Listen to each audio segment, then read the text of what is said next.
Então, nós vamos falar com a professora da Unicamp, Raquel Stuck. Muito bom dia, professora. Olá, bom dia, é um prazer estar aqui conversando com vocês. O prazer é nosso. Bom, eu quero começar, Zezé, você quer começar pela doença ou eu quero começar pela vacina? Você prefere por qual? Vai, manda a brasa aí você. Começar pelo mundo atual, que é essa história que o Brasil está vivendo, essa polêmica, a professora, se ela está acompanhando, da Anvisa ter autorizado a vacinação em crianças, o presidente Jair Bolsonaro ter usado uma live falando dos nomes, falando que ia disponibilizar os nomes dos técnicos. Isso acabou virando um caso de polícia, infelizmente, no país, e o Ministério da Saúde abrindo hoje uma consulta pública para saber se deve ou não vacinar. Eu nunca vi um negócio desse. Eu queria a tua opinião como pesquisadora, como professora, como médica. O que a senhora está vendo? O que a senhora está achando de tudo isso? Olha, infelizmente, acho que nunca ninguém viu neste país, desde a introdução da primeira vacina, lá no século passado, nenhuma atitude como essa de se colocar. Nunca discutimos em consulta pública a introdução ou não das vacinas no nosso calendário, no nosso Programa Nacional de Imunizações, que é um dos melhores e mais renomados do mundo. É uma tentativa, já há quase 2 anos, São inúmeras as tentativas de fazer com que aqueles que acreditam na ciência desistam, Mas a gente tem um juramento, que fizemos quando formados, a gente tem um compromisso com a ciência e a gente não vai desistir. Então, é um absurdo, é uma demonstração muito clara do pouco apreço ou do desprezo pela ciência e um desprezo, inclusive, pela vida das nossas crianças também. Assim como foi um desprezo pelas nossas vidas no retardo da vacinação de adultos também, que nós vivenciamos isso. O Pedro Hall tem os dados dele, da Universidade de Pelotas, que mostram que 400 mil vidas poderiam ter sido poupadas se nós tivéssemos sido mais ágeis e com mais pressa na compra de vacina, que já estava estabelecido que eram seguras e eficazes. Então, é um preço muito alto que, de novo, nós estamos pagando. Bom, professora, ontem, essa questão aí da vacina, da consulta pública, a gente acha que é mesmo uma loucura, mas eu queria fazer uma pergunta sobre uma colocação do presidente, do diretor da OMS ontem, quando ele disse que a dose de reforço, assim, enfim, resumindo, é um tapa na cara, enquanto que a gente vê países como a África, regiões como a África, sem atingir 2%, 3% de vacinação. Como é que a senhora vê isso? Eu me solidarizo, mas a gente tem que parar de tomar a vacina, essas doses de reforço? Como que a gente age? Pois sabe que é uma situação que é muito delicada, eu acho. E acho que a gente tem 2 lados aqui para a gente poder refletir. Você tem o lado da Organização Mundial de Saúde, onde está absolutamente correto, no sentido de que a Ômicron mostra muito claramente que se a gente não vacinar o planeta todo, nós vamos conviver com a pandemia e não sabemos com que intensidade de agravos e de mortes e de problemas na economia nós vamos ter que enfrentar ainda e por quantos anos. Temos que vacinar o mundo todo. Isso sem dúvida nenhuma. E vamos lembrar que a gente tem várias Áfricas espalhadas aí mesmo aqui dentro do nosso país, em termos de baixa adesão ou baixa vacinação. Por outro lado, pensa você enquanto gestor, enquanto presidente de um país que está vendo seus números aumentarem de novo e você tem a vacina ali disponível. E você sabe que a dose de reforço ela também é importante. Acho que o ideal é a gente não ser o gestor de nenhum desses, nem da OMS e nem do ministro da Saúde. Porque você também não pode, com uma variante circulando, você tendo a vacina, você privar a sua população também disso. O que eu acho é que tem que ter muito. Agora, nós temos doses sobrantes. Temos doses que sobram no Brasil, quase para vencer, temos doses que sobram na Europa, temos doses que sobram nos Estados Unidos. Quer dizer, um esforço junto a todas as nações e junto aos produtores de vacina, né, para que a gente possa ter, de fato, um aporte de vacina, a vacina que for, né, da produção do laboratório que for, da plataforma que for, para acelerar a vacinação na África. Agora, vamos lembrar que a gente tem também muitas questões em muitas regiões da África, mesmo, por exemplo, na África do Sul, onde eles enfrentam o mesmo problema que nós enfrentamos em muitos municípios aqui da região norte do país, não é? Que é por problemas religiosos, culturais e de negação mesmo, que a vacina está lá e as pessoas acabam não aderindo. Então, além de ofertar a vacina, um esforço muito grande educativo mesmo. De alguma forma, a gente tem que mostrar para essas pessoas que é a vacinação que vai fazer com que o mundo saia dessa pandemia. Hoje eu acho que não é mais educativo, sabe, professora?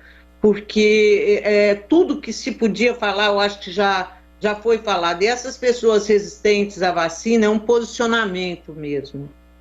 Mas acho que talvez a gente não tenha falado da maneira mais correta ou da maneira que possa mostrar para essas pessoas que têm seus fundamentos religiosos, né? A gente vê isso, né, entre os índios, por exemplo, né, nossos até, né, que você possa de alguma maneira diferente de falar, né, ou de mostrar. Eu acho que eu insistiria ainda nesse processo de uma nova abordagem, porque senão a gente vai ficar com 30% de vacinação no norte do país e isso não vai nos trazer tranquilidade e vai nos colocar sob risco, sempre.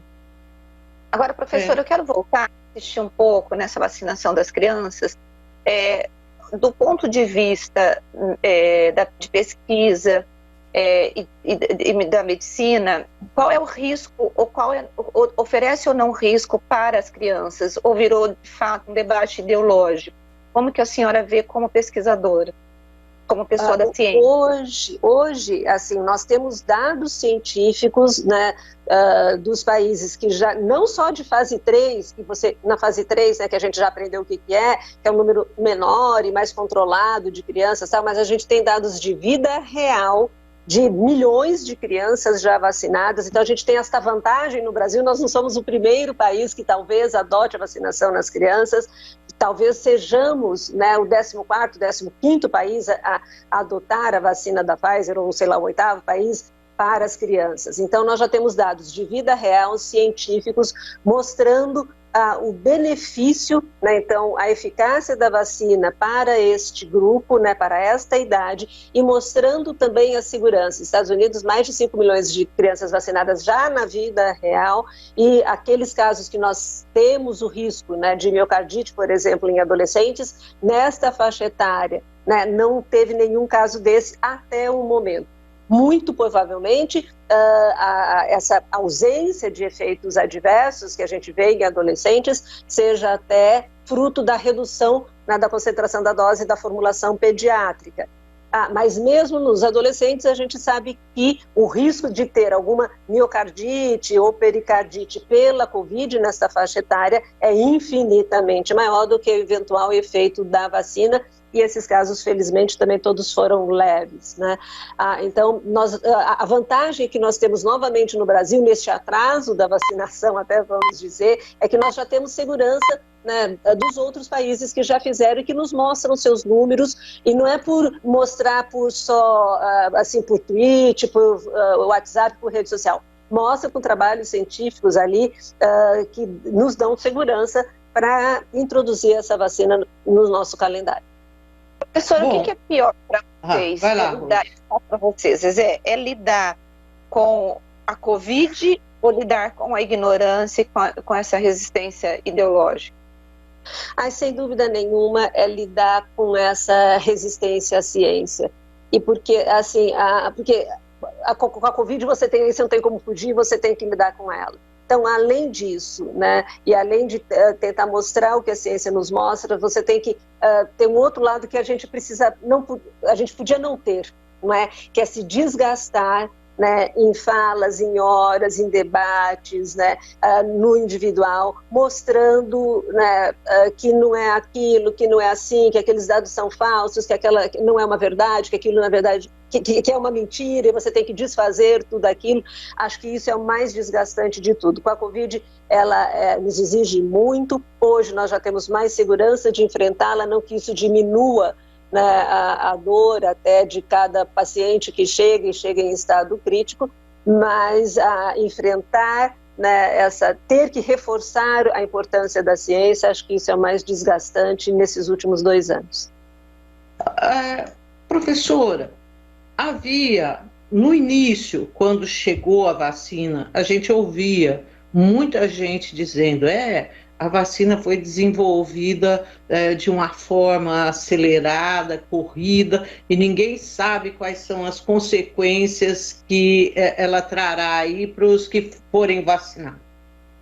Bom, a gente já passou algum tempo e com uma população expressiva já vacinada.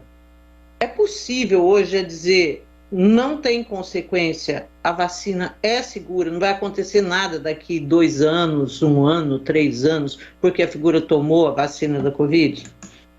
Sim, assim, é seguro porque a gente tem as vacinas que tem já uma tecnologia bem antiga e conhecida, que é de vírus inativado, que a gente a gente convive com essas vacinas já há décadas e a gente sabe que elas não têm nenhum poder de ter nenhuma complicação depois. E as vacinas mais recentes, particularmente, né, tanto a de subunidade agora, que logo a gente vai ter aqui no Brasil, espero, a Novavax, quanto as de RNA mensageiro, também o que a vacina, né, o conteúdo da vacina, vamos dizer assim, ele é eliminado e inativado, né, rapidamente também do nosso corpo e ficam só as nossas células de defesa, da imunidade dos anticorpos e aquela imunidade celular que a gente chama. Então, e agora nós já temos, completaremos agora, né? Agora estamos completando 1 ano de vacinação no mundo todo, que o Reino Unido começou no finalzinho de dezembro, né? Então, eu acho que e você não costuma ter reações atribuídas à vacina, normalmente você pode atribuir alguma coisa no primeiro mês, se você for muito rigoroso, talvez 2, 3 meses, mas mais do que isso, na história da vacinologia, a gente não tem nada que perdure assim. E você não tem, né, aquela história de o seu DNA, você vai saber que você teve não sei o quê, né, daqui 30 anos, se eu tiver Alzheimer, foi a vacina. Não, né, será que qual? A de sarampo, que eu tomei, a de catapora, quer dizer, isso não existe, né? E as doenças continuam acontecendo, isso a gente falou muito quando foi introduzir a vacina e isso é um fato também. Então nós temos sim segurança de falar que essas vacinas não têm nenhuma consequência a médio prazo ou a longo prazo, que não seja evitar a Covid. Isso assim, eu acho, porque isso é repetido ainda. Não sei se vocês localizam isso em redes sociais, mas isso é repetido depois de tanto tempo, de tanta gente vacinada, isso ainda é repetido. É uma loucura. E é repetido, e infelizmente, para várias vacinas, né? Nós temos, por exemplo, o desserviço, né, que este grupo fez em relação à vacina de HPV, por exemplo, para adolescentes no Brasil, é imenso, né? Se depois vocês tiverem um tempo para ver, os dados da Europa mostram que a Europa não vai ter mais câncer de colo, né? De colo de útero. Daqui 2 anos eles erradicaram câncer de colo de útero em função da vacinação de adolescentes, né? E no Brasil a gente patina, por quê? Porque a vacina ia dar convulsão, porque a vacina ia e criou-se essa cultura, né? Ia incentivar a atividade sexual precoce. Quer dizer, hepatite B a gente vacina o bebê, né? Porque a resposta no bebê é melhor, o risco de hepatite B é através de contato sexual, mas não é por isso que você está, não é? Então, existe toda uma construção, eles constroem, desconstruindo todo o valor da vacina e colocam todas essas motivações falaciosas, mentirosas, enganosas, e que as pessoas acabam iludindo com essas falas, né? E em prejuízo do controle dessas doenças gravíssimas. Agora, professora, no começo do ano, eu fiquei admirada por uma postura da senhora. Eu teve uma live que foi organizada por uma igreja grande aqui de Campinas, e a senhora participou desta live juntamente com o prefeito de Campinas, acho que foi logo no comecinho, quando estava bem no auge mesmo da Covid, né? E eu fiquei admirada, porque eu falei, puxa, que legal que um cientista, ele vai até essas comunidades, que são comunidades muito resistentes, porque nós temos uma resistência muito grande, principalmente na comunidade evangélica, se bem que eu sou da comunidade evangélica e todo mundo que eu conheço é defensor da vacina e tomou vacina, né? Mas você tem algumas que são mais resistentes.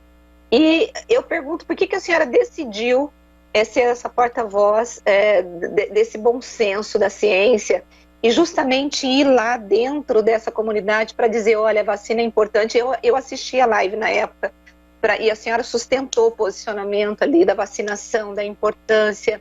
Por que a senhora decidiu usar o teu tempo para poder esclarecer a população? Porque na minha maneira de ver, sabe que quando criança, antes de ser médica, eu queria ser professora e hoje, felizmente, eu consigo fazer as duas coisas. E eu vejo como quase que uma obrigação, e faço isso, na verdade, como uma obrigação que me dá muito prazer, né, que é divulgar a informação e divulgar a ciência. Então, não é porque a ideologia, né, de uma emissora, de um canal é essa, ou de um grupo é essa ou aquela.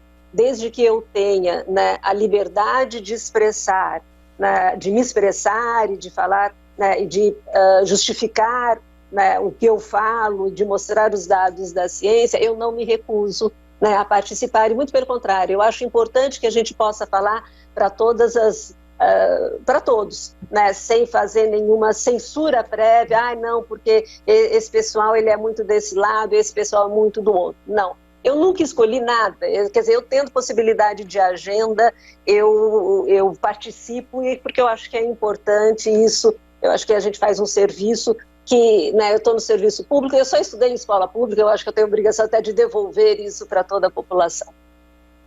Bom, agora eu quero falar um pouquinho da Omicron.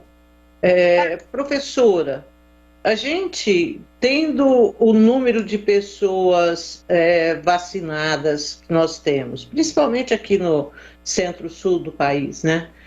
A gente pode ficar tranquila em relação a essa variante ou existem riscos aí sérios? Olha, a perspectiva que nós temos em relação à Omicron é que a perspectiva otimista é de que ela seja para nós, mas o que foi a Delta. A Delta fez também, né, foi responsável por uma nova onda na Europa, no hemisfério norte, com aumento, em muitos locais ainda hoje, um aumento expressivo das internações e da mortalidade. E aqui no Brasil não, né? E por que a gente acha que talvez a Omicron também não venha causar aumentar o número de internações e de mortes? Porque nós temos uma vacinação aqui no Brasil bem mais recente, as pessoas estão recentemente completando a sua vacinação e de maneira muito acertada, nós introduzimos já a terceira dose, né? Isso faz com que a gente mantenha, que a maior parte da população, né, tenha uma quantidade de anticorpos de proteção, né, que a vacina nos dá, que possa bloquear, né, a Delta. Foi assim com a Delta, e que possa bloquear a Omicron também. Mas é muito cedo, essa é uma perspectiva otimista, né? Mas a gente tem que ficar muito atento, porque o que nós temos, né, de relatos é da grande capacidade da Omicron em dar infecção mesmo em pessoas vacinadas, que não progridem para a forma grave, mas mesmo assim nos traz preocupação, porque a gente sabe que a síndrome pós-Covid pode acontecer mesmo quem teve quadro leve e tudo. Então, o fato da gente ter, primeiro, uma população que já foi muito exposta ao coronavírus, e segundo, uma vacinação recente, né? Todos nós praticamente devemos estar vacinados há menos de 5 meses com as nossas doses. E isso nos dá, né, acho que uma boa quantidade de anticorpos para a gente enfrentar a Omicron e não deixar que ela venha a ser responsável por uma nova onda aqui no Brasil. Essa é a nossa expectativa. Vamos ver se ela se confirma. Em relação ao carnaval, tem uma discussão enorme acerca disso.